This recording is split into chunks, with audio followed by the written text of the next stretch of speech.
मेरे लिए दादा भगवान प्रत्यक्ष है या परोक्ष है?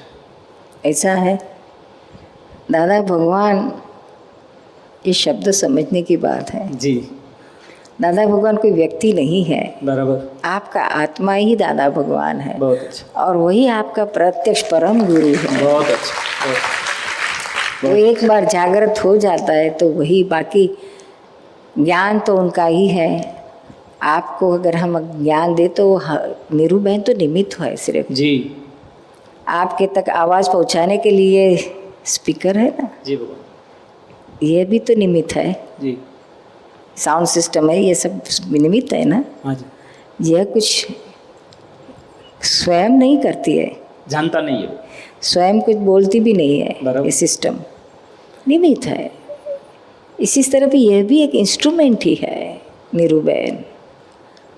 ज्ञान तो आत्मा का ज्ञान ज्ञानियों का है, तीर्थंकरों का है, और आज का नहीं है, अनादिकाल से चला आया है। जी वही ज्ञान किसी इंस्ट्रूमेंट के जरिए पास ऑन होता है। तीर्थंकर भी इंस्ट्रूमेंट तक, वो कुछ किसी चीज़ के करता हो के नहीं करते हैं, सिर्फ इंस्ट्रूमेंट। करोड़ों को मोक्ष में ले जाते हैं, लेकिन वो निमित्त रूप होके ही फिरते हैं, वो कुछ करता हो के कर्म नहीं मानते हैं। वो तो निरुमा, आप इंस्ट्रूमेंट कहते हैं, हम तो सर्वस्व कहते हैं। हम इंस्ट्रूमेंट बोल ही नहीं सकते, सोच भी नहीं सकते, सर्वस्व कहते हैं।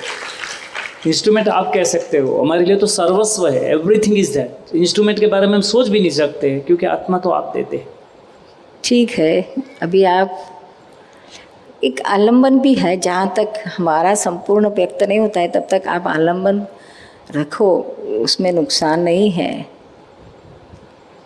क्योंकि श्रीमद ने ही खुद ने कहा है कि ज्ञानी की आप तन मन धन से भक्ति नहीं करोगे तब तक यह ज्ञान परिणाम नहीं पाएगा।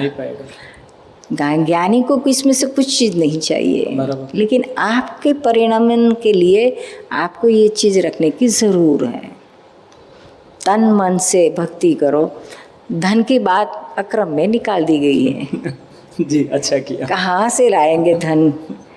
है जो तो धनवान है तो बड़े धनवान है, उनको आत्मा का धन नहीं है। और जो धनवान पैसे से नहीं है, वो बड़े आत्मा से धनवान होने आए हैं अक्रम में, तो वो कहाँ जाए, कहाँ से?